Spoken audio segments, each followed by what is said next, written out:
tinggal kita amalkan saja. Karena kalau ulun sampaikan yang relatif di sini, ya, tiba-tiba dipraktekkan di rumah kalian tidak cocok, ya ini repot. Soalnya tentu beda cara ulun menegur anak ulun yang usianya tadi belum genap 3 tahun dengan bapak atau ibu yang punya anak yang usianya kurang lebih serupa, ya. Bisa jadi beda caranya. Ya. Ada yang mungkin dengan lemah lembut misalnya, ada kalanya mungkin apa istilahnya orang sekarang gaya VOC katanya, ya, yang keras misalnya, selama tidak bermain fisik sah-sah saja. Beda-beda, tidak bisa itu disepakati satu cara. Ya. Oleh karena itulah yang ulun pilih di sini adalah pembahasan tentang parenting yang sifatnya mutlak. Baik, itulah dia 3 poin tentang mukaddimah dari pembahasan kita pagi hari ini. Nah, selanjutnya kita akan masuk pada materi inti.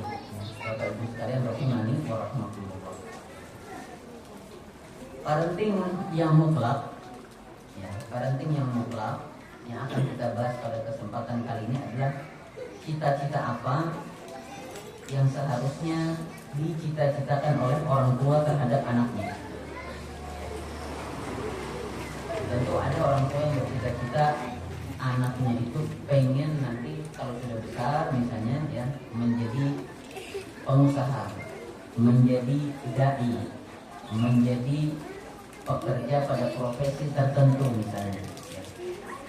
Sah-sah saja dan semua orang mungkin punya pertimbangannya masing-masing. Tapi ada satu cita-cita, ya, yang dia tidak kenal atau tidak perlu terlalu fokus terhadap latar belakang ekonomi, ya, ini tidak ada kaitannya dengan ekonomi. Cita-cita ini tidak ada kaitannya dengan kondisi keuangan, tidak ada ceritanya dengan latar belakang pendidikan formal dan seterusnya. Ini cita-cita yang siapapun bisa mencita-citakannya. Ya. Jadi baik ulun maupun bapak dan ibu ini bisa dan bahkan harus mencita-citakannya. Apa cita-cita yang dimaksud? Apa cita-cita yang akan kita bahas? Cita-cita yang setiap orang tua muslim harus cita-citakan kepada anaknya adalah hendaknya anak itu tumbuh menjadi anak yang soleh. Ya. Cita-cita setiap orang tua muslim adalah hendaknya anaknya menjadi anak yang soleh. Ya. Dan ulun rasa, ya, secara sadar atau tidak sadar, semua dari kita ingin anaknya soleh. Hanya saja mungkin tidak sadar kalau itu cita-cita. Ya. Tapi sejatinya mengharapkan anak menjadi soleh, ya, mencita-citakan anak menjadi soleh adalah cita-cita yang harus tumbuh dalam diri setiap orang tua. Ya. Karena tadi cita-cita ini bisa digapai oleh siapa saja tanpa mengenal status sosialnya, tanpa mengenal status ekonominya, tanpa mengenal status pendidikan formalnya dan lain-lain. Semuanya punya kesempatan untuk memiliki anak yang soleh. Baik, materi inti ini pun juga ulun bagi menjadi beberapa poin supaya mudah. Di sini ulun bagi materi inti menjadi 3 poin pembahasan. Yang pertama, mengapa atau yang pertama ini, ya, kedudukan anak soleh dalam agama Islam. Kedudukan anak soleh dalam Islam. Karena kan kita mau anak kita menjadi soleh. Nah, kita harus tahu memang kedudukannya seistimewa apa dalam agama Islam di sisi Allah, ya, anak yang soleh. Poin yang kedua, kita mau tahu mengapa harus ini yang kita cita-citakan. Dan poin yang ketiga adalah bagaimana caranya supaya cita-cita ini terwujud. Insya Allah itu yang akan kita bahas. Masuk kita pada poin yang pertama, Bapak Ibu rahimani wa rahimakumullah, ya. Tentang kedudukan anak yang soleh di sisi Allah.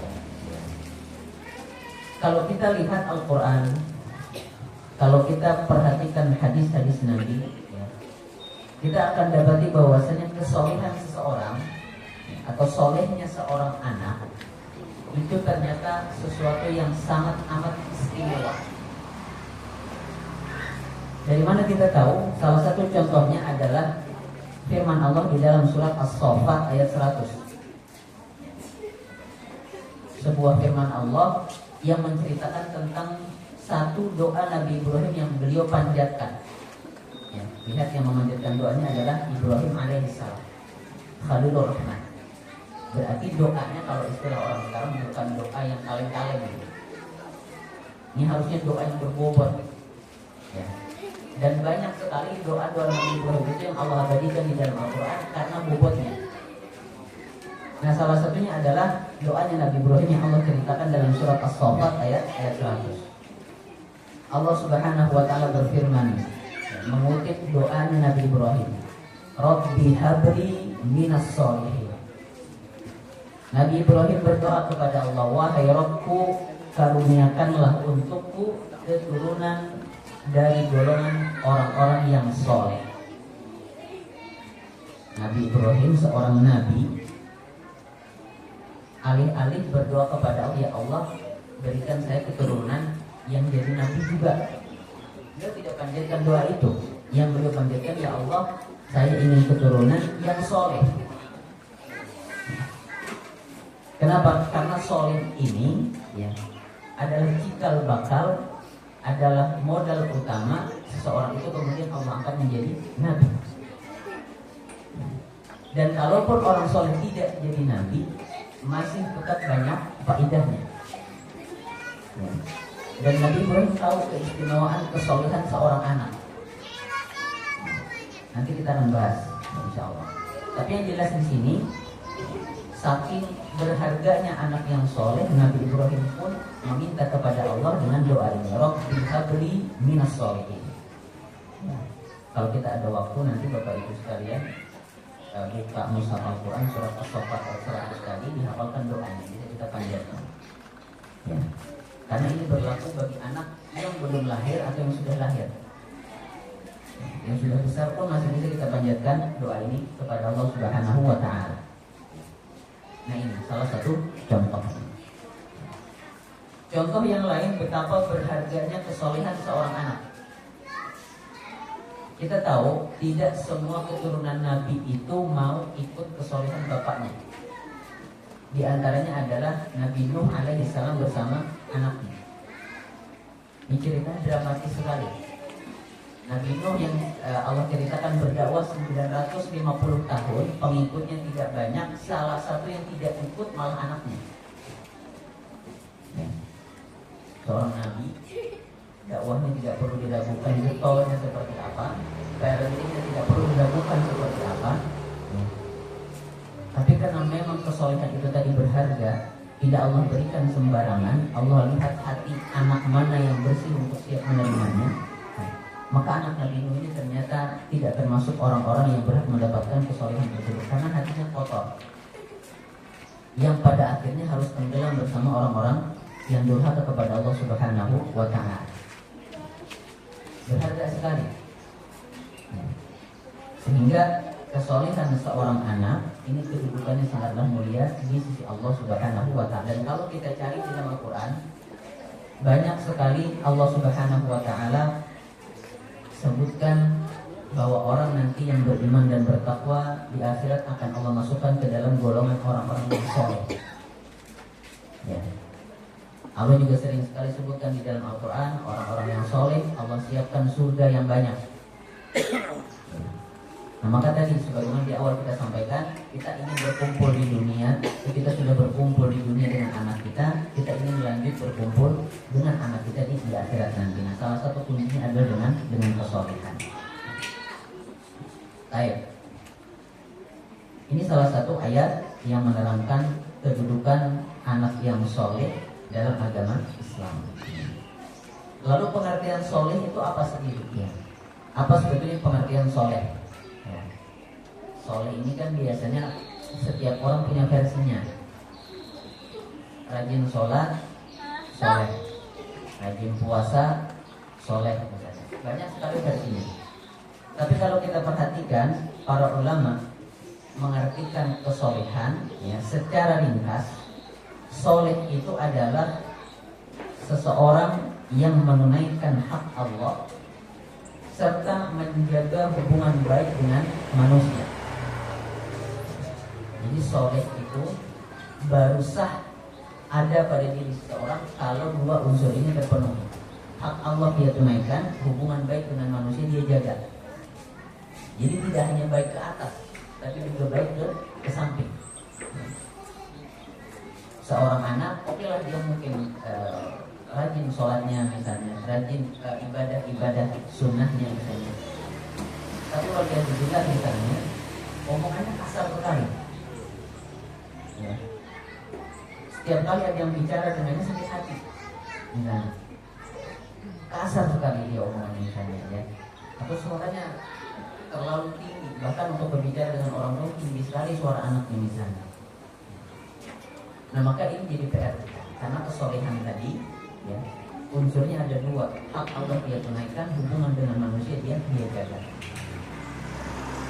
Akhlaknya kepada Allah dia harus baik, akhlaknya dia kepada manusia harus baik. Inilah definisi soleh ya, yang dikemukakan oleh para ulama. Baik,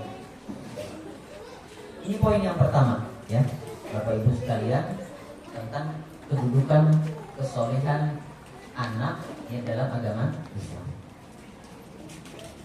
Poin yang kedua adalah mengapa kita sebagai orang tua harus memiliki cita-cita tersebut ya, harus mencita-citakan anak yang soleh. Kenapa? Harus tahu kita alasannya. Setidaknya di sini ulun kumpulkan ada 3 alasan. Alasan yang pertama adalah karena sifat soleh adalah sifat yang dipuji oleh Allah Subhanahu wa ta'ala. Tidak semua sifat baik itu Allah puji dalam Quran. Tidak semua sifat baik itu Nabi puji dalam hadis-hadisnya. Ya. Ketika ada satu sifat yang Allah puji, bahkan Allah ulangi berkali-kali dalam Al-Quran, artinya ini sifat bukan sebuah sifat istimewa. Maka sayang kalau kita ya, tidak berusaha bercita-cita anak kita punya sifat terpuji tersebut. Ya. Di antara dalil yang menyatakan bahwasanya sifat soleh ini adalah sifat yang dipuji oleh Allah adalah surat An-Nisa ayat 69. Allah Subhanahu wa ta'ala berfirman, "Wa may yuti'illaha war rasula fa ulaika ma'al ladzina an'ama Allahu 'alaihim minan nabiyyina was-siddiqina wasyuhada was-shalihin wa hasuna ulaika rafiqa." Kata Allah Subhanahu wa ta'ala, siapa yang taat kepada Allah dan Rasulnya, maka orang itu kelak akan Allah kumpulkan bersama orang-orang yang Allah beri nikmat. Siapa orang Allah beri nikmat? Para nabi. Tidak semua orang bisa jadi nabi ya. Tapi kita tidak perlu khawatir, karena 3 golongan setelahnya ini bisa diraih oleh orang yang meskipun dia bukan nabi. Kata Allah kemudian wasiddiqin, orang-orang yang keimanannya jujur, di antara isi hati dengan perbuatan anggota tubuhnya selaras.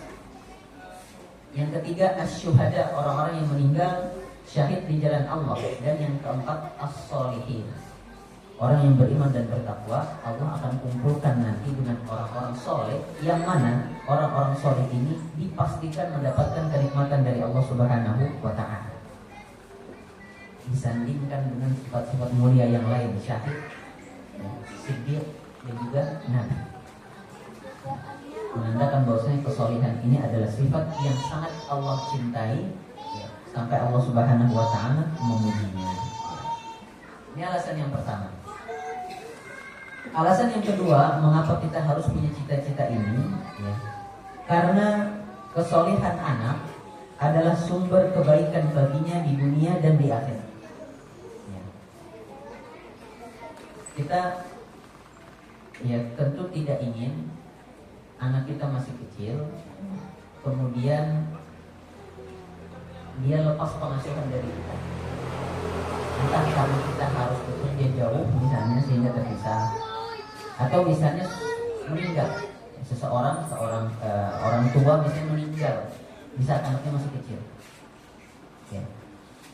Nah, dengan kesolehan ini, Bapak Ibu sekalian, anak yang sudah dididik untuk menjadi anak yang soleh, dia akan punya modal yang meskipun ya dia kehilangan sosok orang tuanya, tapi karena sudah dididik menjadi soleh, dia akan punya modal untuk menghadapi kehidupan dunia dan di akhirat. Ya. Itulah fungsinya kesolehan. Ketika anak ini dididik oleh orang tuanya, jadilah dia anak yang soleh, tumbuh sebagai anak yang soleh. Ya. Mau dia terpisah dengan orang tuanya, ya. Mau dia kemana ke situ kemari, ya. Dia tetap punya bekal. Sifat kesolehan yang akan melindungi dirinya dari melakukan perbuatan yang tidak Allah cintai. Dan ini adalah kebaikan baginya.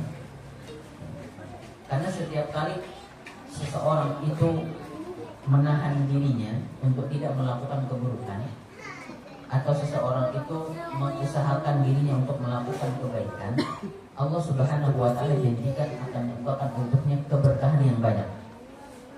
Allah Subhanahu wa Ta'ala berfirman, "Walau anna ahlal qura amanu wattaqau lafatahna 'alaihim barakatin minas sama'i wal ardh." Kata Allah Subhanahu wa Ta'ala, seandainya penduduk suatu negeri itu beriman dan bertakwa. Iman dan takwa tadi baru bisa diperoleh kalau anaknya soleh.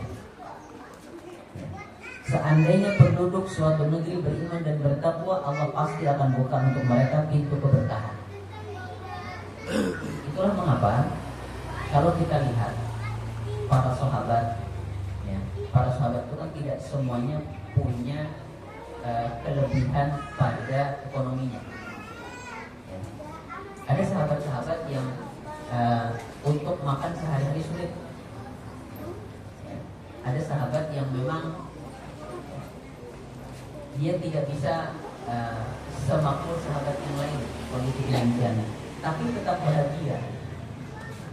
Kan intinya bahagianya sebetulnya. Memang kalau ada ekonomi lebih, ya kemudian kita bertakwa, soleh, ya jelas lebih bahagia gitu ya.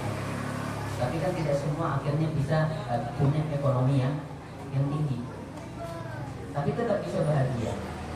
Salah satu caranya adalah dengan kesolehan tadi. Karena kesolehanlah yang membuat sedikit itu terasa cukup. Kesolehan pula lah yang membuat harta yang banyak itu menjadi berlebih sehingga ingin dibagikan. Sehingga makmur hidupnya. Punya sedikit dia puas, punya banyak dia akan bagi. Ya. Itu semua berawal dari kesolehan. Begitu pula dengan di akhirat. Di akhirat tadi sudah kita bacakan beberapa dalilnya. Surat An-Nisa ayat 69, Allah akan tempatkan mereka di sebuah tempat yang penuh dengan kenikmatannya, itu surga. Ya. Jadi kalau kita ingin anak kita bisa tahan terhadap kehidupan dunia, salah satu bekal yang harus kita bekali adalah kesolehan. Baru setelah itu skill-skill yang lain. Ya, tapi kesolehanlah yang paling pertama harus kita siapkan. Baik. Itu alasan yang kedua ya. Mengapa kita harus punya cita-cita ini? Karena anak yang soleh adalah sumber kebaikan bagi dirinya sendiri di dunia dan di akhirat. Kemudian alasan yang ketiga, Bapak Ibu sekalian rahimani wa rahimakumullah. Alasan yang ketiga, mengapa kita harus mengusahakan anak ini supaya jadi yang soleh? Karena kesolehan anak adalah kebaikan untuk orang tuanya. Tadi kebaikan untuk dirinya sendiri. Nah sekarang juga akan berdampak kebaikannya kepada orang tuanya. Di antara hal yang menjelaskan hal tersebut adalah sebuah hadis yang masyhur sekali, di mana Nabi SAW bersabda, "Idza matal insanu inqata'a 'amaluhu illa min thalath." Kalau seorang manusia sudah meninggal dunia, maka terputuslah aliran pahala amal solehnya. Illa min thalath, kecuali ada 3 amal soleh yang meskipun pelakunya sudah meninggal dunia, tapi pahalanya masih ngalir. Tubuh sudah diam, tapi pahalanya masih berlanjut. Salah satu yang disebutkan adalah waladun sholih yad'u lah. Seorang anak soleh yad'u lah, yang nanti akan gemar mendoakan orang tuanya. Jadi bukan sekali 2 kali anak soleh itu mendoakan orang tuanya, tapi gemar. Makanya redaksi yang Nabi pakai yad'u lahu. Dalam bahasa Arab redaksi seperti ini namanya redaksi fi'il mudhari'. Fi'il mudhari' itu ya kata kerja yang menunjukkan keberlanjutan.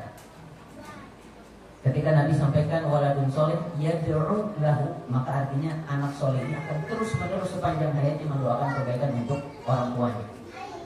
Baik orang tuanya ya masih hidup, bahkan apalagi sudah meninggal dunia. Ya. Bahkan para ulama di sini ketika mengomentari hadis ini, mereka mengatakan salah satu tanda kesolehan anak adalah gemarnya dia mendoakan orang tuanya. Sehingga seorang anak yang soleh selain bermanfaat bagi dirinya sendiri, dia akan bermanfaat minimal bagi orang tuanya.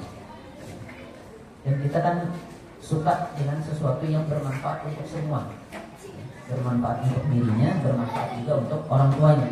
Bahkan anak yang soleh ini ya, akan sangat mungkin memberikan manfaat kepada makhluk yang lain.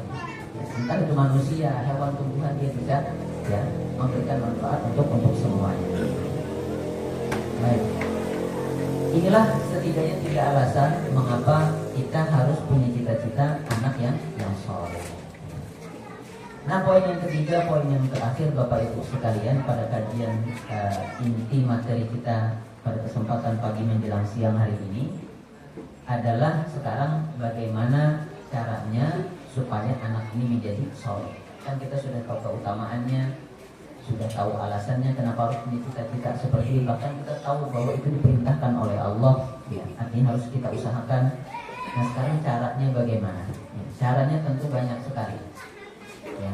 Ini akan kembali pada tadi parenting yang mutlak sama relatif. Yang relatifnya nggak akan ulun bahas karena lagi-lagi ya, itu akan sangat banyak menimbulkan perbedaan pandang. Ya. Tapi di sini ada yang mutlak, caranya ini bisa kita tempuh. Ya. Di sini ulun kumpulkan ada 3 cara yang kalau kita istiqomah di atasnya dengan izin Allah, Allah akan jadikan anak kita anak yang soleh. Cara yang pertama, dan ini yang paling utama ya, yaitu memohon hidayah kepada Allah. Bapak Ibu sekalian, dalam agama kita urutan kalau kita mau mendapatkan sesuatu itu ya, urutannya bukan usaha dulu baru doa baru tawakal, tapi doa dulu, usaha baru tawakal.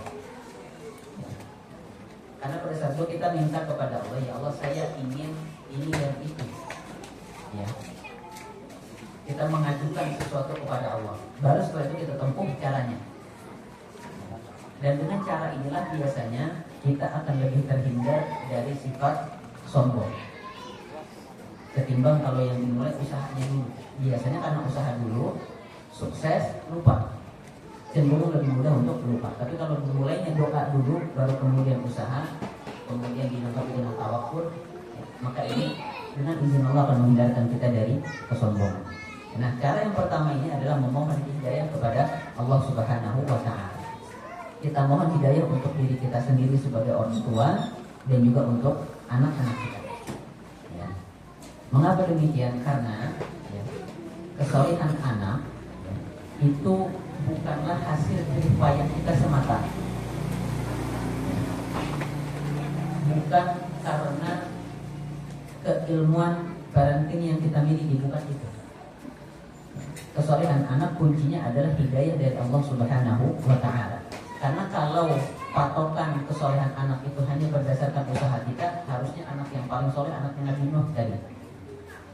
Ya, kurang puas apa Nabi Nuh berdakwah 950 tahun. Tapi justru anaknya salah satu yang tenggelam bersama orang-orang kafir. Ya. Kenapa? Karena Allah tidak beri hidayah kepada anaknya Nabi Nuh. Apakah karena Nabi Nuh tidak meminta? Nabi Nuh minta. Hanya saja anaknya Nabi Nuh ya, Allah lihat hatinya tidaklah bersih sebagaimana orang-orang yang mengikuti Nabi Nuh ada besar. Jadi ada faktor ya usaha, doa, dan tentu saja kebersihan hatinya. Nah, kebersihan hati ini bisa kita peroleh kalau Allah Subhanahu wa Ta'ala berikan hidayah kepadanya. Maka maka yang harus selalu kita panjatkan doa kepada Allah adalah memohon hidayah. Dan Nabi SAW juga sering sekali memanjatkan doa, Allahumma inna nas'alukal huda wat tuqa wal afaf wal ghina. Bahkan dalam surat Al-Fatihah berulang kali kita memohon kepada Allah hidayah. Karena itulah inti semuanya. Kalau ada hidayah maka akan mudah semua. Baik. Ini cara yang pertama, rajin memohon hidayah kepada Allah. Baik itu hidayah untuk kita sendiri maupun untuk anak-anak kita. Yang kedua, cara yang kedua, yaitu menuntut ilmu. Baik menuntut ilmunya ilmu yang syar'i, kan kita perlu modal ilmu syar'i, ataupun ilmu parenting yang relatif tadi, tidak ada masalah. Karena dua-duanya bisa dikombinasikan untuk saling melengkapi. Ya. Tapi kita harus sebagai orang tua juga harus pandai mengatur ilmu mana yang harus kita pelajari lebih banyak. Karena kan terkadang orang tua punya kesibukan biasanya, ya, waktunya termakan untuk menafkahi keluarga biasanya atau mengurus rumah segala macam, sehingga waktu untuk menuntut ilmu mungkin terbatas, tidak bisa banyak-banyak. Ya, sudah lelah dan letih juga ya bekerja seharian. Jadi maghrib dengar kajian mungkin Anda sudah ngantuk-ngantuk. Ya. Nah, kalau seandainya itu terjadi pada kita punya keterbatasan ya, untuk menuntut ilmu. Tidak bisa seleluasa anak-anak yang masih jadi santri dan segala macam misalnya, mereka leluasa sekali menuntut ilmu. Maka di sini kita sebagai orang tua perlu pandai mengatur mana yang harus kita ambil lebih banyak dan duluan. Dalam hal ini yang tidak bisa ditawar adalah ilmu akidah, keyakinan. Karena berinteraksi dengan manusia itu sangat erat hubungannya dengan keyakinan kita kepada Allah Subhanahu wa Ta'ala. Ya. Kenapa demikian? Karena bisa jadi kalau kita tidak menumbuhkan atau kita tidak banyak mempelajari ilmu akidah, keyakinan kita kepada Allah Subhanahu wa Ta'ala, bisa jadi ilmu-ilmu yang lain justru jadi bumerang bagi kita. Saya kok sudah ikut kelas harganya, harga kelasnya itu sekali ikut 300.000, kok gak sore-sore anak saya. Kok anak saya gak bisa juga baca tulis ini, padahal sudah ini segala macam. Padahal itu semua kembali pada keyakinan kita. Kalau kita punya keyakinan bahwasanya cara-cara itu tadi tidak akan bermanfaat tanpa tawakalnya kita kepada Allah, maka kita tidak akan pusing. Melihat anak misalnya, ini bagi rapor ya, tepat ya bagi rapor. Melihat anak kok hasilnya kurang memuaskan segala macam. Seseorang yang punya keyakinan yang kuat kepada Allah Subhanahu wa Ta'ala, dia tidak mempermasalahkan hasil belajar anaknya yang mungkin tidak sesuai harapannya. Ya. Konsultasi dengan guru boleh, ya. Tapi anaknya ya, tidak sampai merasa bersalah karena mungkin gagal memenuhi ekspektasi orang tua. Karena orang tuanya ya sudah, ya, mau bagaimana lagi, ini yang sudah Allah tetapkan, ya, kebaikan untuk anak saya, inilah hasil yang semoga Allah berkahi, bermanfaat untuk mereka. Ya.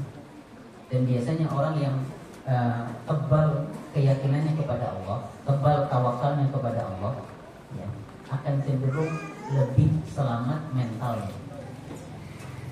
Dulu waktu ulun di STDI itu ada salah satu dosen kami, dokter di bidang akidah. Beliau mengajak kami untuk membahas tentang kaitan kesehatan mental. Waktu itu belum mungkin kesehatan mental belum sekarang.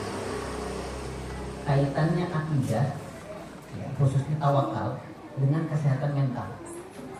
Ternyata kesimpulan dari penelitian singkat yang kami lakukan, ya, waktu itu sampelnya adalah beberapa warga kampung sekitar, tidak banyak, mungkin kurang dari 10 orang. Tapi dari situ kami bisa ambil kesimpulan bahwasanya semakin orang itu tawakal kepada Allah, semakin dia tidak akan pusing dengan kenapa hasilnya beda dengan usahanya.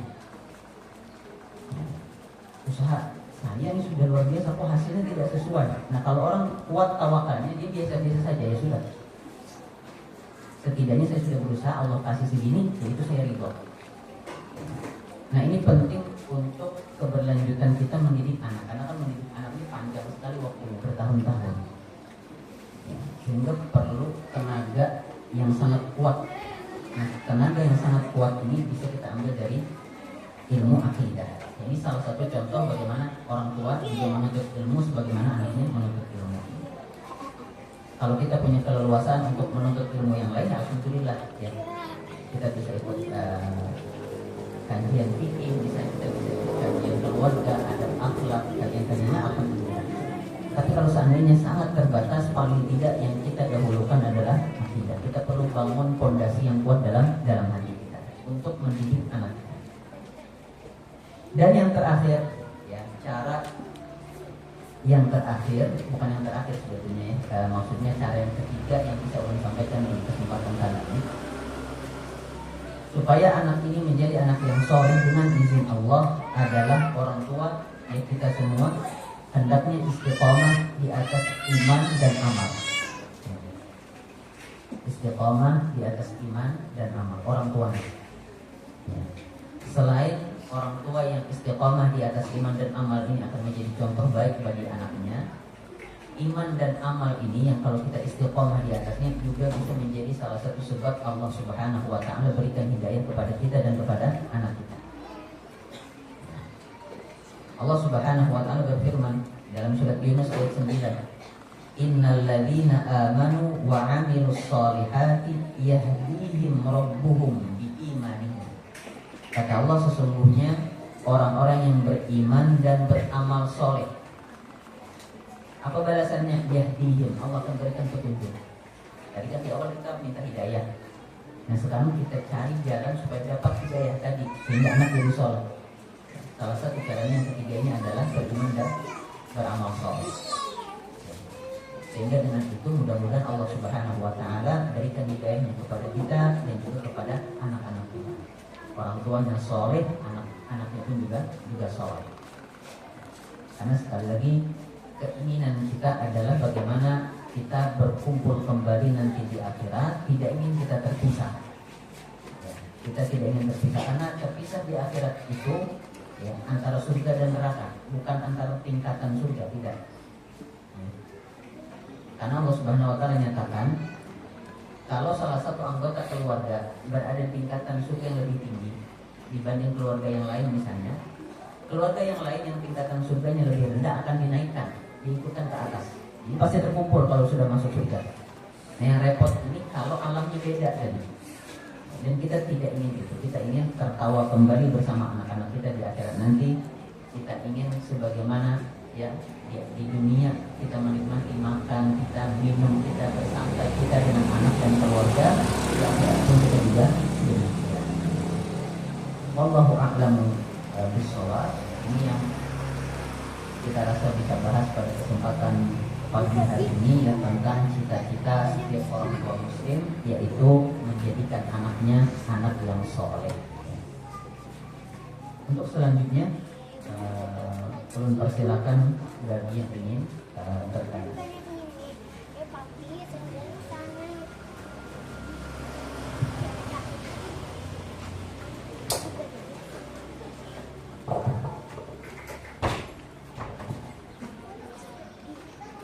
Baik, jika mungkin ada yang mau bertanya, langsung aja ya.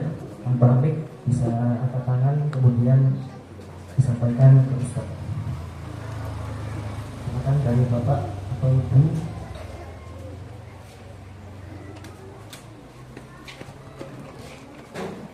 Silakan.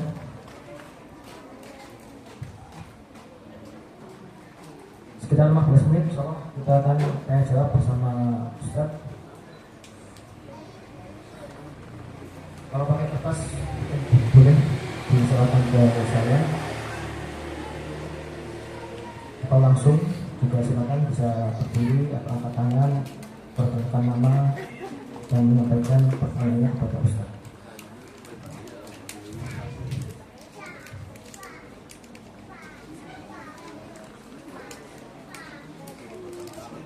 Baik, ayo Bapak Ibu, silakan.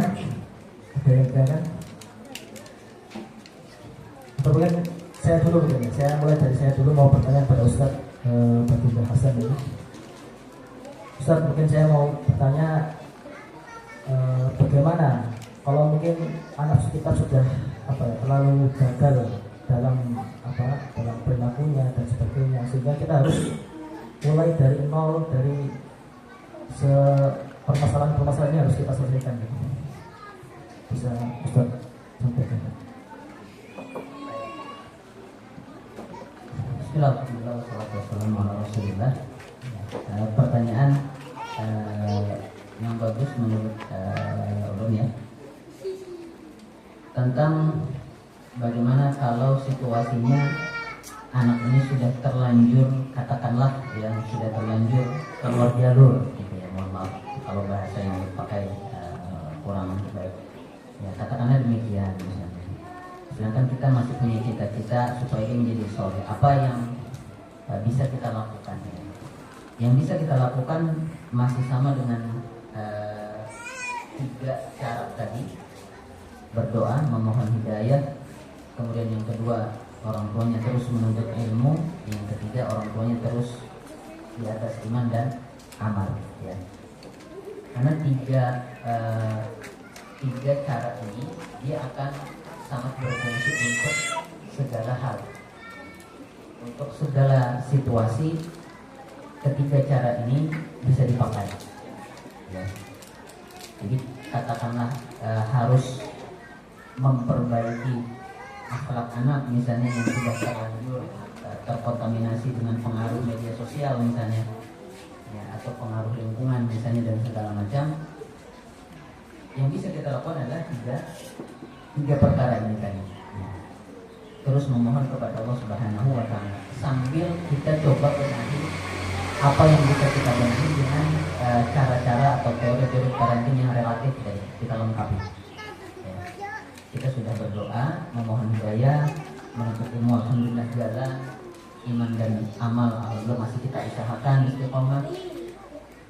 Mungkin yang perlu kita pelajari misalnya gaya komunikasinya, atau kita pelajari apa akar permasalahan kenapa anak punya perilaku yang kurang menyenangkan misalnya. Kalau ternyata akarnya gara-gara pengaruh konten di sosial media, sosial media, maka kita batasi misalnya. Ya. Atau dengan cara sebagian anak dibatasi tidak mempan, langsung aja diambil HP-nya misalnya. Ini kembali ke pemahaman masing-masing menyesuaikan dengan kondisi anak. Tapi yang jelas 3 cara tadi selalu bisa kita pakai pada situasi dan kondisi apapun. Tinggal yang detail-detailnya ini kita bisa lengkapi dengan cara-cara parenting yang mungkin sifatnya cara Allah. Ustaz, ini ada pertanyaan dari akhwat ibu. Beliau bertanya, Ustaz, bagaimana cara bersikap adil kepada anak? Kita sudah berusaha adil, namun anak-anak masih bilang kepada kita, ibu beri kasih dan sebagainya. Itu bagaimana cara agar kita lebih bersikap adil kepada anak? Baik. Ini tentang salah satu contoh parenting mutlak tadi yang kita bahas tentang bagaimana orang tua harus berlaku adil kepada anak.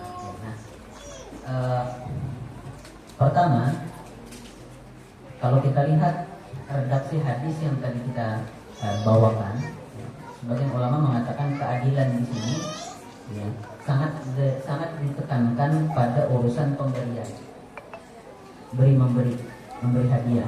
Ya. Misalnya satu diberi katakanlah diberi kendaraan, maka yang lain juga harus ikut diberi kendaraan misalnya.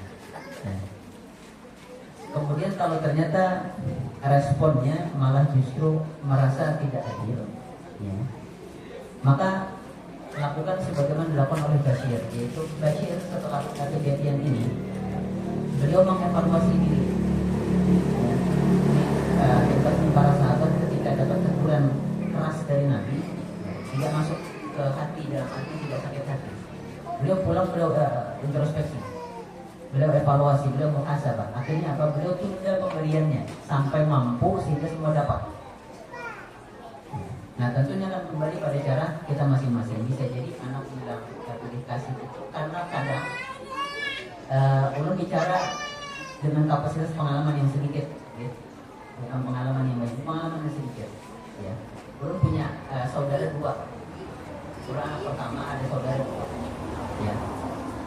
Biasanya ulun juga pernah sering mendengar waktu kami masih katakanlah ulun waktu itu mungkin masih kuliah, belum berkeluarga. Itu anak yang terakhir memang sering sekali mengucapkan abah, mama, ada adik itu dikasih.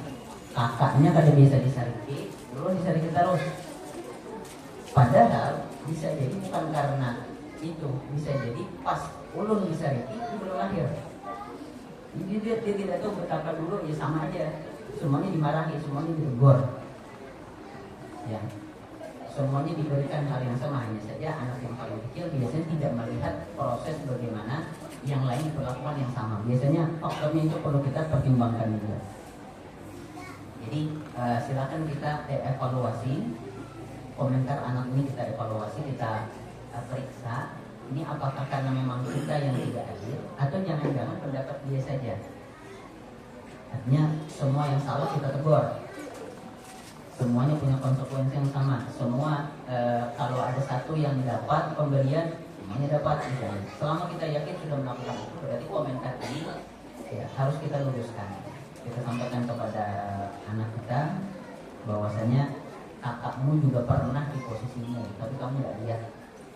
Misalnya itu dengan bahasa yang lebih lembut, lebih sesuai dengan anak. Ya. Karena terkadang lagi-lagi si pengalaman atau sedikit pengalaman ulun faktornya hanya di situ. Soalnya ketika adik ulun yang terakhir itu komentar seperti itu, kemudian dia dengar cerita ulun pribadi, bagaimana ulun dulu begini dan begitu ini segala macam, ya akhirnya dia terima. Bahkan dia merasa lebih beruntung akhirnya. Ya, karena kan dulu istilahnya orang tua masih punya tenaga yang lebih banyak, itu daya ledaknya lebih besar. Ketimbang sekarang yang sudah mulai beranjak tua. Itu dia setelah diceritakan oleh kami, oleh ulun dan adik ulun yang pertama, dia jadi oh ya, berarti saya lebih beruntung justru. Ya, jadi ini perlu dicek dulu komentarnya, latar belakangnya apa. Apakah karena memang kita yang tidak adil atau hanya karena dia tidak tahu bahwasanya orang tua sudah memperlakukan anak-anaknya dengan adil. Wallahu a'lam.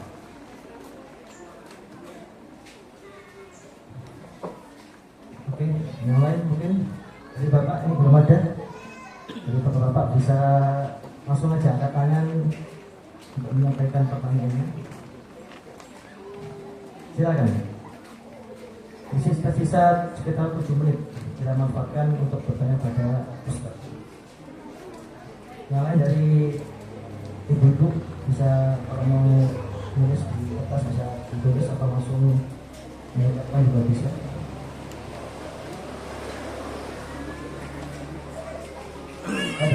Oke, mungkin apa namanya dari saya tadi ada pertanyaan Ustaz. Mungkin bisa ada langkah-langkah bagaimana biar kita istiqomah dalam beramal soleh dari orang tuanya atau ibu anaknya, mungkin langkah-langkah di setiap harinya harus bagaimana.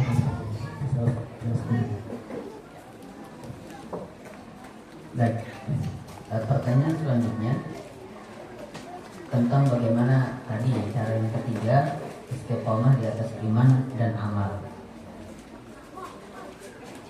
Bagaimana caranya supaya kita konsisten, ya, terus menerus bisa di atas iman dan amal. Pertama, ini supaya kita tidak supaya kita tidak punya ekspektasi yang berlebihan. Iman itu naik dan turun, yazid wa yanqus. Kadang dia naik, kadang dia turun. Mungkin Bapak dan Ibu mungkin pernah merasakan ada suatu ketika sholat itu berasa sholat terkhusyuk sepanjang hayat. Ya, jadi dari usia beberapa tahun kita tiba-tiba kok sholat waktu itu berasa khusyuk sekali ya. Habis itu susah sekali khusyuk misalnya. Nah itu tanda iman yazid dan yanqus. Nah, sehingga kalau suatu saat imannya turun, yaitu hal yang wajar. Nah yang tidak wajar adalah imannya turun tapi malah tidak melakukan tindakan. Pertama, tentang istiqomah di atas iman dan amal, ya, perlu kita ketahui bahwasanya ada kalanya manusia memang tadi imannya turun sehingga amalnya juga akan ikut turun. Pada saat itu Nabi SAW sering sekali mengucapkan sebuah doa, ya, bagaimana dikabarkan oleh salah satu istri beliau, ya, doa di antara doa yang paling rajin Nabi panjatkan selain tadi ya Allahumma inna nas'alukal huda wa tuqa wal afafa wal ghina tadi, Nabi juga sering panjatkan Allahumma ya muqallibal qulub tsabbit qalbi ala dinik. Wahai zat yang membolak-balikan hati, tetapkanlah hatiku di atas agamamu. Ya. Tentu meskipun doa ini sering kita panjatkan, tetap nanti ada kalanya iman itu akan menurun karena memang sejatinya ya, kita manusia biasa yang punya kekurangan. Nah, hanya saja selama pada saat iman ini turun, amalnya juga turun, kita masih sadar, kemudian akhirnya bangkit, kemudian akhirnya bertaubat, beristighfar kepada Allah, ini masih terhitung sebagai istiqomah di atas iman dan amal. Ya. Jadi imannya memang turun, amalnya juga ikut turun, tapi tidak sampai membuat kita akhirnya lari ke maksiat. Yang ada kita malah sadar bahwasanya oh iman saya sedang turun, segera saya mau naikkan. Akhirnya apa? Dia mulai istighfar, dia mulai berusaha lagi rajin. Ini tetap dihitung sebagai istiqomah di atas iman dan amal. Jadi bukan hanya istiqomah imannya tinggi terus, bukan. Tapi bagaimana meskipun imannya turun, dia tetap tidak pindah ke maksiat. Selama ini bisa kita pertahankan, ya ini statusnya tetap istiqomah di atas iman dan amal. Kalau sudah terlanjur terjadi maksiat, maka solusinya tidak lain dilakukan adalah istighfar. Ya. Kalau maksiatnya dosa besar, berarti harus taubatan nasuha. Kalau maksiatnya ada kaitannya dengan hak makhluk yang diambil, yang dizalimi, maka kita harus meningkat keridhoannya. Ini semua kita selesaikan, maka dengan izin Allah Subhanahu wa taala mudah iman itu akan kembali dalam diri kita. Ya. Ini penjelasan lengkapnya bisa dibaca. Kitabnya sudah diterjemahkan sebetulnya dalam bahasa Indonesia. Ada kitab Ad-Dawa yang ditulis oleh Imam Ibnu Qayyim. Kitab yang bisa kita baca kalau iman lagi turun, cukup bermanfaat kita tersebut, atau sangat bermanfaat ya kita tersebut. Wallahu a'lam.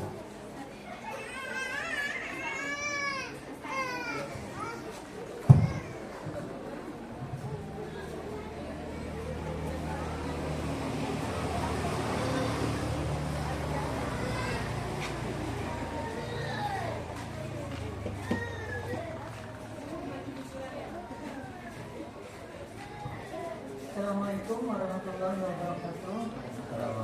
Sebagaimana disebutkan Ustaz tadi, tiga cara yang disebutkan. Yang pertama kan hidayah, yang kedua belajar akidah, terus yang ketiganya amal dan iman.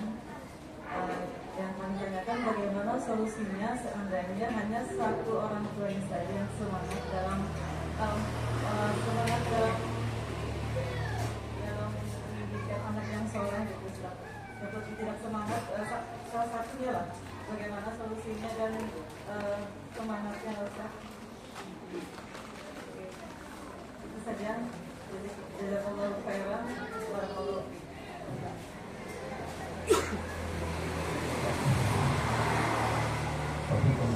fiik. Baik, pertanyaan ini juga bagus ya. Tadi kita berandai-andai atau pembahasan kita ini tadi dari awal sampai akhir itu kan kalau kondisinya kedua orang tuanya saling bahu-membahu. Ini bagaimana kalau misalnya hanya salah satunya yang punya cita-cita seperti ini atau sadar akan cita-cita ini, ya. Apa yang harus dilakukan? Ya, maka berarti ada tambahan cita-cita yang harus kita tumbuhkan. Selain mencita-citakan anak yang soleh, juga mencita-citakan pasangan yang juga ikut soleh. Ya. Caranya bagaimana? Kurang lebih caranya sama. Ya. Jadi cara yang kita kita bahas pada kesempatan pagi hari ini itu sengaja ulun buat supaya dia istilahnya itu bisa tahan untuk segala kondisi. Ya, jadi katakanlah tadi misalnya malam justru mungkin ada yang anaknya zahirnya soleh, kemudian misalnya salah satu orang tuanya soleh atau soleh, tapi yang lainnya ini secara zahir ya, secara zahir tidak demikian misalnya. Nah, cara yang sama bisa kita lakukan. Minta hidayah, kita ini juga menuntut ilmu. Kenapa? Menuntut ilmu ini ya, akan memberikan pencerahan pada kita untuk mengambil sikap. Ya. Semakin kita terdesak, semakin kita terdesak pada suatu kondisi, ya, maka semakin perlu kita terhadap ilmu sebetulnya. Ya. Entah itu ilmu mendakwahi pasangan kita kah misalnya, atau ilmu untuk mengajak pasangan kita kah misalnya, dan seterusnya. Jadi kurang lebih caranya tetap sama dan istiqomah di atas iman dan amal. Kalau kita betul-betul mengusahakan tiga ini, ya, insya Allah dampaknya itu biasanya akan menjalar kemana-mana, bukan hanya ke keluarga kecil kita, bahkan bisa sampai ke keluarga besar. Ya. Tinggal tadi ya, yang tadi sempat ulun sampaikan bahwa kesolehan atau hidayah itu memang harus betul-betul, kalau istilah Ibnu Qayyim, antara yang mendoakan hidayah dengan yang didoakan mendapatkan hidayah ini memang harus pas kriterianya. Kita sudah doakan, tapi ternyata orang yang doakan ini juga tak kunjung mengubah dirinya, ya, sehingga mau tidak mau mungkin hidayahnya belum sampai. Ya. Apa yang harus kita lakukan? Ya terus berusaha sampai memang ajal yang memisahkan kita semua. Jadi memang berat ya, ulun bisa mengerti bagaimana orang tua yang mungkin belum sejalan atau mungkin belum sama-sama punya cita-cita yang sama, belum saling paham misalnya, belum bisa mengerti tentang hal tersebut. Semoga Allah Subhanahu Wa Taala mudahkan ya. Tapi yang jelas belum rasa caranya masih sama yang tiga tadi, meminta hidayah, menuntut ilmu, dan yang ketiga tadi adalah istiqomah di atas iman dan amal. Semua itu sebetulnya tujuannya adalah supaya Allah bantu kita sebetulnya. Ya. Karena urusan berinteraksi dengan manusia itu bukan urusan yang gampang. Ya. Bukan urusan yang gampang. Jangankan kita ya, sekelas Nabi SAW saja, beliau beberapa kali menemui kendala kesulitan ketika berhadapan dengan istri-istrinya. Nah, sekelas Nabi. Ya. Bahkan beliau pernah sekali menghadapi kondisi di mana beliau berhadapan dengan istri dan mertuanya Abu Bakar. Nah, beliau Aisyah dan Abu Bakar. Kondisinya sulit karena ketika itu Abu Bakar memukul Aisyah di hadapan beliau. Sulit sekali nih. Ya. Tapi itulah Nabi SAW ya, masih tetap di dalam hati beliau kita tahu bagaimana besarnya keyakinan beliau kepada Allah. Maka Allah Subhanahu Wa Taala bantu selesaikan masalah tersebut. Belum lagi masalahnya Nabi ketika mendapatkan kabar Aisyah radhiyallahu anha berzina, lebih berat lagi, ya. Dan tidak serta merta hilang begitu saja masalahnya. Nabi justru terus panjatkan doanya, tetap beliau istiqomah di atas amal soleh. Terus beliau tadarus Al-Quran yang Allah wahyukan melalui malaikat Jibril, sehingga Allah kemudian bukakan jalan keluar untuk beliau. Jadi caranya masih sama, ya Bapak-Ibu sekalian. Tiga cara tadi berlaku untuk segala kondisi. Semoga Allah Subhanahu Wa Taala memudahkan. Allahu Akbar. Oke, baik, cukup ya. Bisa menutup dari Ustaz. Silakan. Ya, ini yang bisa kita pelajari Bapak-Ibu sekalian. Ya. Semoga Allah Subhanahu Wa Taala memberikan kepada kita hidayahnya, kepada anak-anak kita hidayahnya. Semoga Allah Subhanahu Wa Taala sebagaimana mengumpulkan kita di dunia, Allah juga kumpulkan kita nanti di surga Firdaus tertinggi. Yang salah, yang kurang, mohon maaf sebesar-besarnya.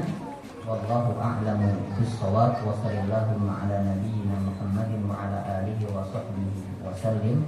Wa akhiru da'wana alhamdulillahi rabbil alamin.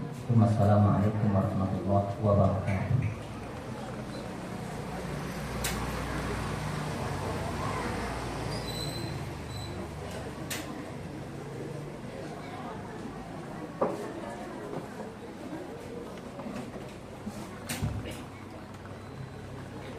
Terima kasih.